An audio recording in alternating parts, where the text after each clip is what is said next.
Hey guys, so this is my first book in November, and I'm still trying to read a book in a week trend that I started last month in October. So to finish this book in a week, Monday to Sunday, I have to read 28 pages a day. Already started. I just have about like 4 pages to go. One, two, three. Yeah, like 4 pages to go for today, and I met my allotment. I'm enjoying this book a lot, and I can't wait to watch the movie after I'm done reading it. Never seen the movie, so it gives me werewolf, vampire, all the monster vibes wrapped into confusion, puberty, and self loathing and not understanding. Very Frankensteinian. Is that a word? Very Frankenstein of them. Love this book so far. On trend, definitely going to finish, so I ain't nothing to worry about, and I'll definitely give you guys a review at the end. Hey guys, I'm loving this book so far. I'm really into it. I think I'm definitely going to get done with it in a week, the first week of November. So I just wanted to read a little bit to you using my magnifier. Um, so let's see. Excuse me, I heard him say. I believe this belongs to you. The boy's face lit up and he held out his hands. In a moment his mother had sized Lee up, and she flushed because the stranger had done the thing it had never occurred to her to do. I read that already. We waited in the truck until the carnival closed. After Lee gave the ET doll to Josh, he circled back to the Lucky Toss booth and arranged to meet the girl in the park across the road from the carnival. Girl, you dead. He gonna eat you. Finally, it was 11, and from the truck we watched the bright lights on the rides all blink out at once. You can go meet up with your old pal Sully, Lee said. I'll see you back here. He took the keys, hopped out of the cab, and strode across the empty soccer field. And, yeah. Sully is someone she met earlier, and he's giving me a really bad vibe. He's not genuine or sincere. I think he wants to hurt her. Yeah, right. I waited a couple of minutes, and then I got out and followed him. There was a chain link fence around the playground, and I hid behind a sign by the gate marked Guider Community Park. The fairground across the street was dark and silent, and the steeple turned blue by the moonlight. The girl was sitting on one of the swings, her back to me. She changed out of her red carnival uniform into something 2 sizes too small and covered in rhinestones. Lee sat down on the swing beside her. I never forgot your name, I heard her say. Like it matters. Mike, what's yours? Lauren. So like, who was that girl you were with? I told you, she's just a friend. Where is she now? She went home. So like, you're just visiting? Yeah, so where's all this fun you've been promising me? I saw her point to a deluxe jungle gym at the far corner of the playground. It was made of wood and shaped like a castle with tires linked by rope suspension walkways. There's a tire swing under that tower. No one will see us there. So she led him by the hand to her doom. Your doom, girl. Part of me wanted to follow them and watch him do it.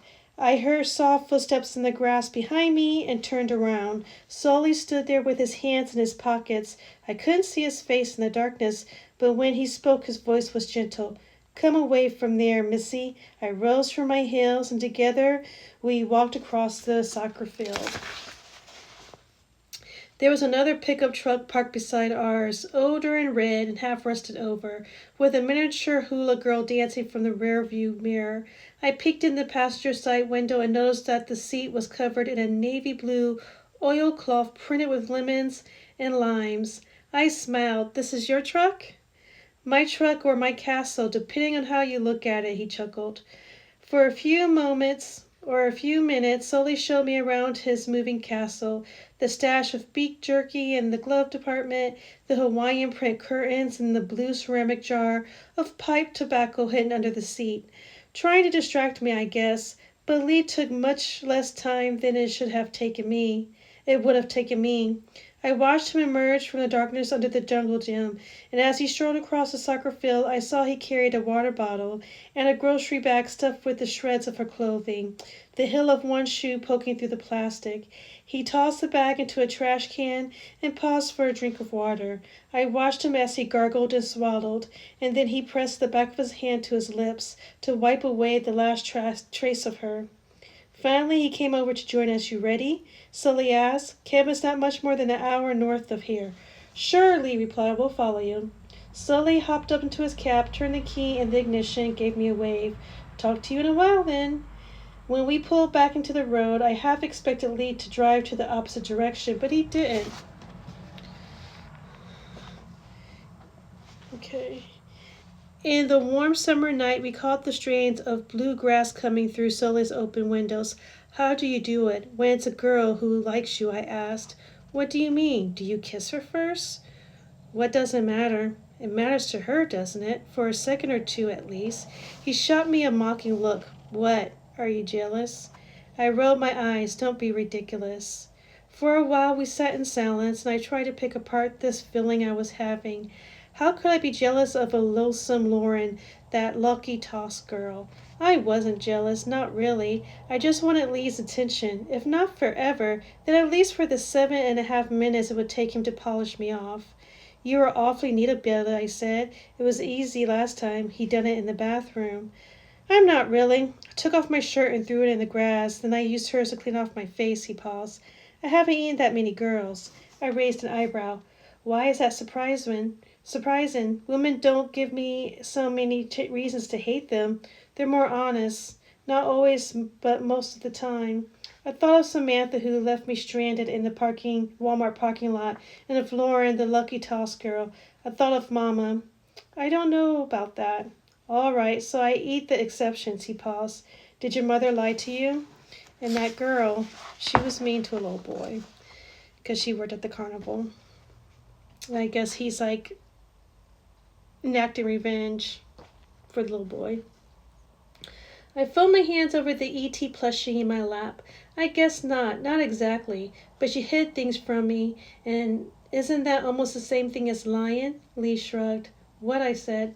I'm not going to agree with you just because you want me to. You don't have to disagree just for the sake of it either.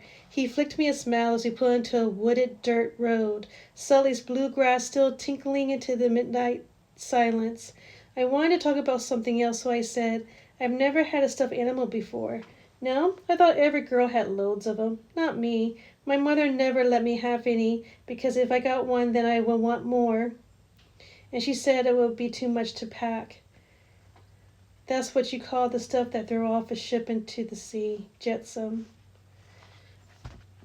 Did you guys enjoy? So this is one of his early Christmas presents that got delivered that he opened early. I know. It's a hound dog Shavaka and it's a Roxy when she was a puppy. That's what I'm telling myself. It looks like her. Really good quality. Butterfly in the sky. What? I can go twice as high. Okay. Take a look. It's in a book. Let's go. A rainbow. Yeah. So today is Friday. I finished 2 days early. This book had me draw in.